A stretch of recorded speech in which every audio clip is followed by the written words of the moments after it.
Welcome to Reborn Reveal, a series of videos that give a quick glimpse into what we are working on behind the scenes for Heroes of New Earth Reborn. Lurking deep within the pit, the Jungle King awaits. Kongor has risen, stronger, fiercer, and ready to crush the unworthy. Hey everyone, Rajix here. I am the lead designer of HoN Reborn and I am happy to be joining you today. One of the biggest changes we've made in Reborn is how we have approached Kongor. Not just in how he looks, but how he fits into the flow of the game. We have gone back to having a single powerful Kongor, rather than a two-split version from recent years. He now resides in a more thematic location, his own jungle lair on the southeastern side of the river, which feels more natural and makes controlling that part of the map a meaningful strategic decision. Kongor still uses his signature abilities. His ground slam and boulder toss will feel very familiar to veteran players, but where things get really exciting is in what happens after you slay him. Now, the team that lands the final blow gets to choose one of the three lanes, and Kongor will respawn as a powerful ally, marching down that lane.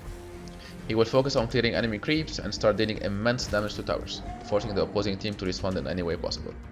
And while he is alive in the lane, he's not just a threat on the map, he also grants his team a scaling global buff, giving bonus damage, health, and shield to allies.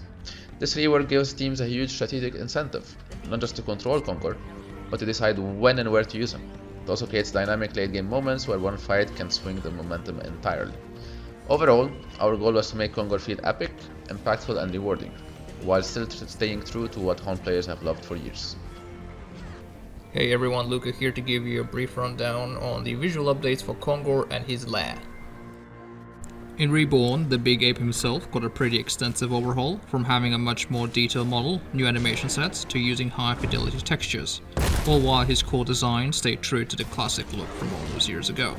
On top of that, we also touched up on his visual effects of his abilities, those being the slam and the infamous boulder throw, both of which now have a much bigger visual punch to them.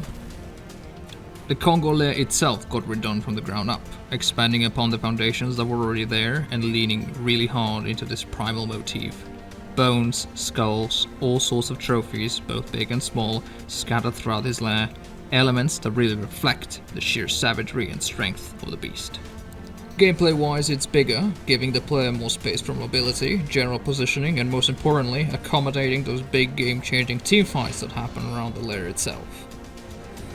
Overall, I think the whole team did a wonderful job on him. In short, it's an old familiar face that many know and love, but with a modern, fresh coat of paint. HoN Reborn is still very much a work in progress, and we are thrilled with how far it has come. Head on over to heroesofnewearth.com for more information, and let us know what you think.